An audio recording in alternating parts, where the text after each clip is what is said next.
안녕하세요 여러분, 연세대 김미미입니다. 오늘은 여러분 우리 숙명여자대학교 수시 논술에 대한 특징을 설명드리기 위해서 이렇게 영상을 켰습니다. 우리 숙명여대 여대들 중에서 여러분들이 진짜 지원하고 싶어하는 분들이 정말 많은 대학들 중에 하나죠. 특히 최저도 2합 라인으로 잘 잡혀있기 때문에 우리가 이제 2합 라인을 준비하는 가장 많은 학생들이 반드시 넣는 대학 중에 하나입니다. 그렇기 때문에 우리는 이 숙명여대의 논술의 특징을 정말 잘 잡아가지고 최초합을 할 수 있게 준비를 해주시는 게 좋겠죠. 우선 여러분 이 숙명여대도 그렇고 이화여대도 그렇고 사실상 최저를 잘 맞추면 논술을 준비하는 친구들에게는 논술을 준비한 친구들에게는 굉장히 좀 더 수월하게 합격할 수 있는 그런 학교들 중에 하나이기 때문에 우리가 이 숙명여대 논술을 준비한다 라고 한다면 진짜 다른 학교들, 당연히 다른 학교도 열심히 해줘야 되겠지만 더 탄탄히 준비해가지고 좀 더 그 가능성을 넓게 가져가야 하는 그런 대학이다. 그렇기 때문에 우리 숙대나 이대 준비한다 라고 한다면 이 여대 기출 문제들 진짜 잘 열심히 풀어가지고 어쨌든 올해 합격할 수 있는 그 가능성을 확 높일 수 있도록 같이 잘 준비를 해주셔야 돼요. 자, 그래서 여러분 우리 일단 첫 번째로 가장 기본적인 숙명여대 논술의 특징을 가져가 주셔야 되겠죠. 우리 숙명여대는 최저 등급 2합 5등급을 맞춰주면 되고 우리 일단 논술의 반영 비율은 90% 그리고 학생부가 10%가 들어간다라는 거를 가장 기본적으로 기억을 해주시면 됩니다. 다만 여러분 학생부가 10%다 라고 얘기를 하는 것은 사실 논술에 있어서 엄청난 변별력을 갖고 있는 그 정도의 점수는 아니기 때문에 우리 논술 90%다 라고 하는 거는 사실상 논술로 거의 다 뽑는다 라고 생각을 해주시면 됩니다. 이 내신 점수가 등급마다의 격차가 절대 크지 않기 때문에 우리 특히 숙대처럼 변별력 있는 논술 문제에 있어서는 충분히 논술 실력으로 무조건 논술로 뒤집을 수 있는 그런 정도의 점수 차이일 뿐이다 라고 생각을 하시고 논술 문제, 논술 답안에 집중을 하셔서 공부를 하시면 충분히 합격할 수 있다 라고 기억을 해주시면 돼요. 다만 방금도 살짝 말씀을 드렸다시피 이 숙대 논술 문제의 난이도는 꽤나 높은 편에 속합니다. 원래도 이 숙대의 난이도는 사실상 좀 최상에 가까웠지만 살짝 낮아져서 중상까지 갔다가 다시 이제 최근 기출을 중심으로는 상 정도의 난이도로는 올라갔다라고 생각을 해주시면 돼요. 다만 여러분 이렇게 논술의 난이도가 높다라는 것은 결국은 변별력이 있다라는 것을 의미하기 때문에 논술을 공부한 친구들에게는 오히려 좋아 할 수 있는 그런 난이도인 거죠. 그렇기 때문에 이렇게 높은 난이도라서 우리가 굳이 걱정할 필요는 없고 오히려 이제 2합 5에 논술 난이도에 변별력이 있고 게다가 여대다 라고 한다면 나 어쨌든 진짜 제대로 각 잡고 준비를 해서 이 숙대는 합격할 수 있게 준비를 하시는 게 좋습니다. 난이도가 높다라고는 하지만 사실상 문제의 유형 자체는 굉장히 고정적으로 출제가 되고 있어요 여러분. 그래서 기본적으로 비교 그리고 평가, 그래프, 문학 분석 이렇게 생각을 해주시면 됩니다. 이 부분은 조금만 이따가 다시 설명을 드리고 더 기본적인 부분에 있어서 숙대는 이 100분 동안 총 4개의 논제를 풀 것이다 라는 거를 알아두시면 되는데 여러분 사실 이 4문제라고는 하지만 좀 더 예를 깊이 있게 보자면 사실상 2문제에 불과하다 라고 생각을 해줄 수가 있어요. 원래 기존의 숙대 문제는 약 1000자씩 2개의 논제가 나왔는데 아까도 말했다시피 이 난이도가 너무나도 높은 거야. 그러다 보니까 한 문제로 문제를 딱 내다 보니 아이들이 너무너무 어려워서 이 키워드도 못 잡고 방향성도 못 잡는 경우가 굉장히 많았던 거죠. 그래서 숙대가 나름 여러분들을 딱 배려한다 라고 생각을 해서 이 한 문제였던 거를 2문제로 쇽 쪼개서 문제를 내게 된 겁니다. 그래서 문제가 2문제이다 보니까 오히려 한 문제로 썼을 때는 조금 이해하지 못했던 부분들이 키워드와 방향성을 정확하게 짚어주면서 여러분들이 좀 더 답안을 수월하게 쓸 수 있도록 잡아주는 거예요. 기존에도 2개에 약 2000자 정도다 라고 생각을 했다면 지금은 이제 4문제에 약 1800자 정도 나온다 라고 생각을 하시면 돼요. 결국 이 2개의 문제가 뭐 1-1, 1-2, 2-1, 2-2 라고 얘기를 하면서 결국은 2개의 논제인데 이거를 여러분들이 좀 더 잘 이해하고 방향성을 잘 잡아가기 위해서 각각의 논제당 하나씩의 소논제를 쇽쇽 더 만들어낸 거죠.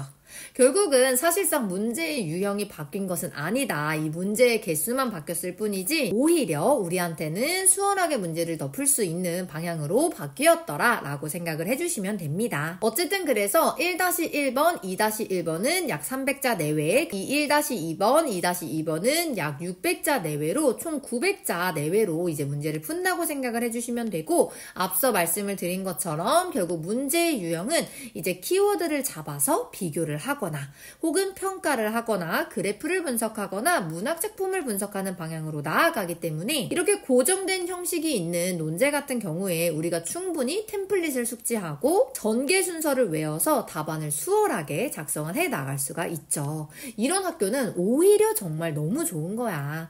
이런 학교는 우리가 충분한 연습만 해준다면 답안을 쓰는 데에 가독성을 높이는 데에는 아무런 문제가 되지 않을 겁니다. 좀 더 덧붙여보자면 어쨌든 이 숙제 같은 경우에도 논술이 좋아하는 주제가 굉장히 주를 이루기는 하는데 그 중에서도 숙제는 경제적인 지문을 훨씬 더 좋아합니다.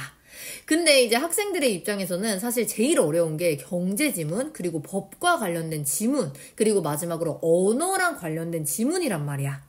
근데 이러한 세 개가 이 숙제가 제일 좋아하는 지문의 유형이에요. 그리고 그 중에서도 이 경제 지문이 정말 꾸준히 계속적으로 어렵게 나오고 있다라고 생각을 해주시면 됩니다. 자, 여기서 잡아보는 두 번째 특징. 그렇지만 여러분 숙제는 이 개념들을 분명하게 정확하게 정의 내려주고 설명을 해줍니다. 예를 바탕으로 우리가 문제의 유형을 보자면 숙제 기출 문제는요, 항상 특정 정의를 명확하게 내려주면서 여러분들이 하나의 개념을 정확하게 이해할 수 있도록 도와줘요. 그리고 이러한 개념에 대한 정의와 그리고 조건들을 바탕으로 다른 제시문을 분석하고 비교하고 해석하는 그런 식의 문제가 출제가 되게 됩니다. 좀 더 구체적으로 상세하게 말씀을 드리자면 대체로 논제 1번에는 이 특정 개념을 바탕으로 그래프를 분석하는 게 나오게 되고, 그리고 두 번째 논제에서는 또 새로운 특정 개념으로 문학작품을 분석하는 유형으로 문제가 출제된다. 그게 이 숙제가 문제를 내는 가장 보편적인 유형이라고 생각을 하시면 됩니다. 물론 문학작품은 논제 1번에도 나올 수 있고 그래프가 논제 2번에도 나올 수 있지만 어쨌든 기본적으로 숙제는 논제 1번에서는 그래프를, 논제 2번에서는 문학작품을 같이 연결하여 자신이 처음 제시한 이 개념을 잘 이해해서 분석할 수 있는지를 물어보는 논제가 출제된다라는 거. 그렇기 때문에 우리는 이 학교가 주는 첫 번째 제시문의 개념을 정확하게 이해해야 된다라고 꼭 기억을 해주시면 돼요. 사실 이 그래프의 난이도 자체는 별로 어렵지는 않습니다. 우리가 충분히 문제를 풀 수 있는 정도이지만 문제는 이 문학작품이 사실은 꽤나 난이도가 있게 나오더라 라고 참고를 해주시면 되는데, 문학작품 같은 경우에는 일단 약간 고전소설 쪽에서도 되게 많이 나오는 편이기도 하고 조금 불친절하게 설명이 되다 보니까 학생들의 입장에서는 오히려 그래프는 눈에 딱 띌 수 있는데 문학작품은 좀 개념을 바탕으로 좀 다시금 생각해야 되고 한 번 더 이해해줘야 되는, 이 문학작품에서 말하는 대화라든지 감정이라든지 또 다른 그 속에 또 다른 스토리라든지 이런 모든 것들을 지문에 있는 키워드를 바탕으로 해석하는 게 조금은 수월하지는 않을 거다. 그러니 충분한 연습이 필요하다라고 그 난이도를 생각을 해주시고 준비하시면 됩니다. 어쨌든 그래프든 문학작품이든 잘 분석하기 위해서는 이 숙제가 주는 기본 키워드, 이 주제, 이 정의를 정확하게 해석해야 된다라는 거. 그게 정말 제일 중요한 포인트가 될 거예요. 자, 그리고 세 번째, 이거 숙제가 채점 답안과 이 동영상 강의에서 매번 강조하는 포인트인데, 우리 숙제 논술에서는요, 잘 읽는 것이 너무나도 중요한 문제입니다. 잘 읽는다라고 얘기를 하는 것은 한마디로 문해력이 있느냐라는 것을 물어보게 되는 거고, 여러분들이 답안을 쓰는 과정에서 이 답을 잘 쓰기 위해서는 일단 기본적으로 숙제가 요구하는 이 각각의 지문의 키워드를 잘 이해하는 게 중요하다라고 얘기를 했죠. 앞서 말씀드린 것처럼 숙제는 특정 키워드를 제시를 하고 그 키워드가 한 개일 때도 뭐 있기는 하지만 대체로 2개 이상은 무조건 나오는 추세이기 때문에, 특히 막 4개까지 나오기도 하고 그러한 추세이기 때문에 각각의 개념이 갖고 있는 키워드의 의미, 정의, 그리고 조건을 정확하게 구분하여 이해할 필요가 있습니다. 그렇게 하기 위해서는 이 지문이 주는 내용을 정확하게 이해하고 잘 읽는 과정을 우선적으로 해야 된다라는 것이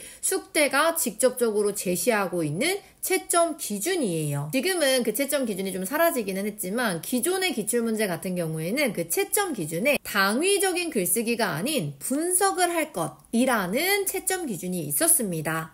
한마디로 그냥 우리가 알고 있는 뭐 배경 지식이라든지 그냥 외워서 쓰는 그런 식의 답안이 아니라 말 그대로 잘 읽기, 잘 분석하고 이러한 것들이 답안에 충분히 녹여질 수 있도록 그 부분을 중점으로 두고 있다라는 얘기가 됩니다. 이렇게 잘 읽는 것을 요구하고 잘 분석하는 것을 요구하는 만큼 숙대 기출문제의 지문의 난이도는 꽤나 높고 그 지문의 분량도 꽤 긴 편에 속합니다.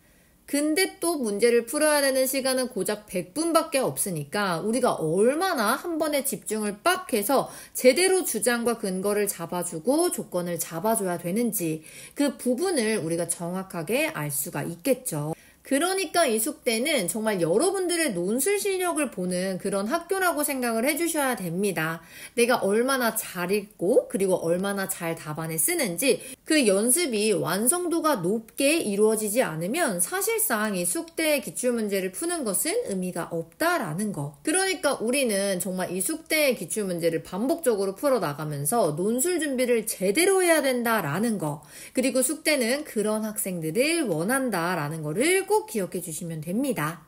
그러니 우리가 이 글을 정말 잘 읽고 이해했다면 당연히 아까 말했던 그 템플릿들, 고정된 유형들을 바탕으로 답안을 전개해 나가는 데에는 문제가 없을 거고 그렇기 때문에 숙대는 여러분들에게도 잘 읽고 잘 쓰기까지 요구를 하게 되는 거예요. 왜냐? 이 문제 유형이 고정적이기 때문에 내가 숙대 공부를 조금 했다면 글을 쓰는 것 자체는 절대 어렵지 않을 거기 때문에 그러니까 너무나 당연하게 가독성과 논리적인 전개 또한 너무나도 중요한 채점의 포인트가 됩니다. 숙대는 이제 논리적인 구성 그리고 자기의 어휘를 통한 전개를 가독성을 위해서 채점 기준에 넣어둘 수밖에 없었던 거죠.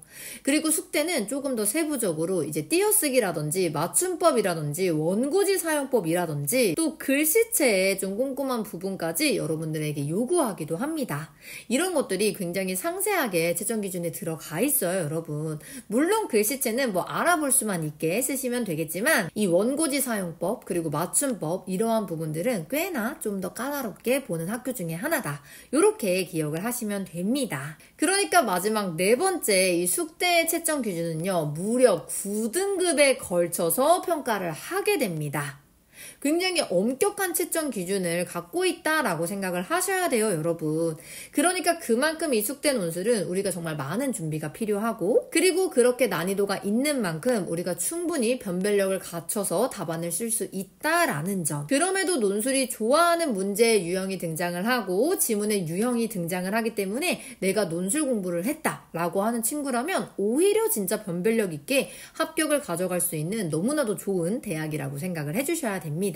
다시 한번 말씀드리지만 여러분 숙대는 확실하게 난이도가 있는 대학이에요. 그렇지만 그만큼 변별력이 있는 학교이기도 하고 최저도 이하모를 갖고 있는 학교이기도 하고 또 여대이다 보니까 우리가 최저를 맞추고 논술 공부를 이 숙대뿐만 아니라 타 학교 기출문제도 꾸준히 잘 제대로 해왔다면 그 합격하는 데에 있어서 크게 어려움을 갖고 있는 대학은 아닐 거라는 점도 반드시 같이 기억을 해주셔야 됩니다. 쌤이 너무 겁을 준 것 같은데 얘들아 사실 최저만 맞추고 이 숙대가 원하는 주장과 근거만 정확하게 잡아낸다면 오히려 좀 더 다른 학교에 비해서 수월하게 합격을 할 수 있다라는 거를 같이 기억을 해주셔야 된다라고 생각을 해주셔야 돼요. 자, 이러한 숙대 기출문제를 좀 더 자세하게 배워서 우리 2호학번 취초합을 받고 싶다라고 한다면 우리 고정 댓글란에 있는 오픈 채팅방으로 언제든지 수업 문의 주시면 됩니다. 그럼 여러분 우리는 수업에서 봐요. 안녕.